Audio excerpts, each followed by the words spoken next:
Welcome to Podnutz Daily for July 31st, 2008. I finally got DriverPacks working today. And DriverPacks is awesome. It worked perfectly, by the way. I was very proud of myself for installing it right.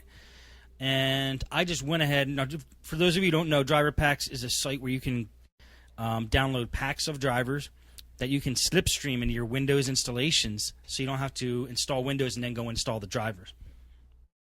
And you can install just the audio drivers or just video drivers or just the chipset or whatever you want, or you can choose all of them. Now, all of them won't fit on one CD, so if you want to use all of them, you choose a DVD. Well, I took this Dell XPS laptop that I had the task of reinstalling Windows XP on, and I took all the driver packs, and I slipstreamed them into a Windows XP installation on a DVD, so I had everything, the most up-to-date ones too. Now, the new Dell XPSs have Windows Vista on them, and it's a new machine, and these newer machines, it's hard to find drivers that work also with XP.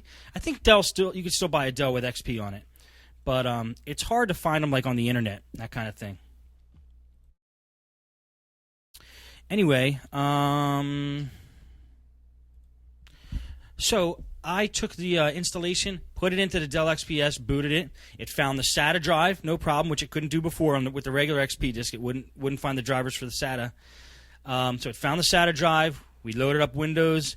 It ran through the installation. Took a little longer than normal because it's installing the drivers. And it found almost every one perfectly. Thing worked like a charm. And it found the chipset. It found the video driver. It found the audio driver, found the wireless card, it found the LAN driver, found the modem, and the only ones I had to install was the Rico driver, I think for maybe some of the memory slots, and the thumbprint reader. Other than that, everything was loaded. Saved me a lot of time and a headache, because sometimes it's tough to find these drivers for the computers that are meant for Windows Vista. It's tough to find the XP drivers for them. So DriverPacks, highly recommend. Next, I'm going to try the Ryan's VM pack and one of the other ones, so I get all the Windows updates on there too. Now, just another thing on DriverPacks, it's not terribly simple to make the disk. There is a tutorial let me pull up the URL. The DriverPacks tutorial, it's at... Well, I'm going to have to put it in the chat room. It's at the website users.pandora.be, but I'm going to put it in the chat room, and then I'll put it in the show notes as well. Okay, let me just put it in the chat room there. There it is. And that gives you a step-by-step on how to install the DriverPacks easier than if you were going to do it before. Okay, next thing on the list. Got a compact 2100 laptop, compact Presario 2100 laptop. Customer wanted to upgrade to a gig of RAM. This laptop has DDR RAM, PC2100 RAM. Now, I was of the mind that if you put PC2700 in a computer that takes PC2100, it would be fine. The 2700 would come down and run at the 2100 speed. And I think I've actually done it on past computers. Well, I bought a gig of 2700, put it in this computer. It did not work. Took two 512 chips of PC2700, put them in this computer, would not work. So I took all the 2100 out, and it's still run with the 2700. Computer wouldn't work. It would go. You wouldn't even boot. You'd hit the power button. It would be a black screen. So we kept 1 gig of 2700 and one stick of 256 meg of 2100. Put it in, and the thing booted up. So we're like, wow, so we must have a gig and a quarter of RAM. Well, no, we went and looked at the system, and the gig that we had in there wasn't even registering. It was just the PC2100 original stick that was registering, so the computer was only running with 256 of RAM. So I don't know if it's peculiar to that or I'm missing something. I don't know why that didn't work. Maybe somebody could shed some light on that for me. I thought that you could put 2700 in with PC2100. Now, I did take a stick of 2700, a 512 stick of 2700 out of another computer and put it in, and it worked. So it must have been the RAM I was using or something about the RAM I bought. And we tried with 2 different brands, guys. So I'm missing something, a number here, or I'm missing a vital part of that somebody could tell me why that didn't work, that'd be great. Okay, SuperAntiSpyware had a computer come in filled with malware, tons.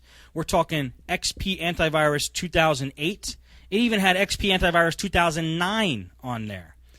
By the way, let me just get off on the side here. XP Antivirus 2008 is killing our customers' computers these days. In my area, anyway, XP 2008 is rampant. It must be on LimeWire. I heard it's also hiding in some codecs or programs posing to be codecs, and customers are just getting killed by this piece of malware. It looks exactly like Windows.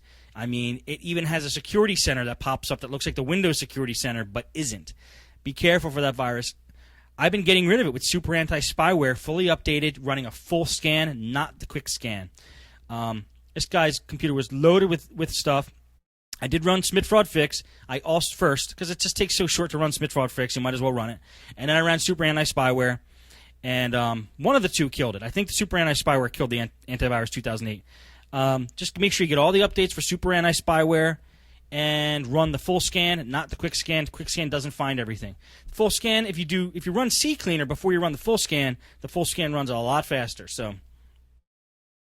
I ran that, got rid of all the gunk and the junk, and then I switched users' accounts because I wanted to test all the user accounts. I went to one particular user account, and XP Antivirus 2008 was still there.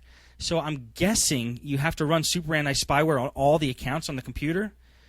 That's what I had to do today. Another thing, I might be missing something on that, but on one account it was gone, another account it was still there. I had to run SuperAntiSpyware on the second account just to get rid of it for that one. So this person had 4 accounts, which made it kind of a pain because I had to run it on each of the accounts.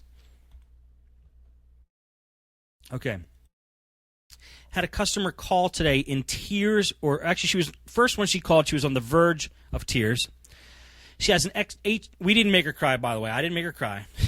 She had an XP desktop, and what she was trying to do was recover her pictures. I think her system crashed, and she was trying to recover her pictures, and these pictures were so dear to her that losing them, she would have a very bad time of it if she had lost those pictures.